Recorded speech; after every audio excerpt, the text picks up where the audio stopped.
నీ పావని నువ్వు నీ ఎంకమ్మ అసలు నువ్వు ఇంకా ఇంకా సేల్ పెంచేయాలమ్మాయి, నిజంగా చెప్తున్నాను కదా.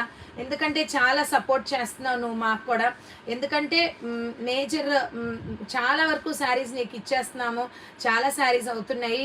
నేను నిజంగా ఆల్ ద బెస్ట్ చెప్తున్నాను. నీ కెరియర్ బాగుండాలి, నువ్వు చీరలు బాగా అమ్మాలి అని కోరుకుంటున్నాను. నా దగ్గర తీసుకున్నా తీసుకోకపోయినా ఎవరి దగ్గర తీసుకున్నా నీకైతే మంచి సక్సెస్ఫుల్ బిజినెస్ విమెన్ అవ్వాలి అని అయితే నేను కోరుకుంటున్నాను అనమాట. చాలా డేర్ చేసి చాలా శారీస్ తీసుకున్నావురా తల్లి, చాలా డేర్ చేసి చాలా శారీస్ తీసుకున్నావు. So I'm wishing you all the best. ఎందుకంటే నాకు కూడా ఏమనిపిస్తుంది అంటే మన దగ్గర తీసుకున్న వాళ్ళు శారీస్ అన్నీ కూడా వేస్ట్ అయిపోయినాయి, అమ్మలేకపోయాం అన్నట్టుగా ఉండకూడదు. వాళ్ళకి చాలా బాగుండాలి సేల్ అని నేను కోరుకుంటాను. సో నేనైతే అందరు విషెస్ చెప్పండి, పావనికి all the best Pavani, all the best Pavani అని చెప్పండి. ఎవరి బ్లెస్సింగ్స్ అదేంటి సెట్ అయినా మా పావని ఒక రేంజ్కి వెళ్ళిద్ది మాట. ఓకేనా. ఈ శారీ కూడా చాలా బాగుంది, మంచి శారీ.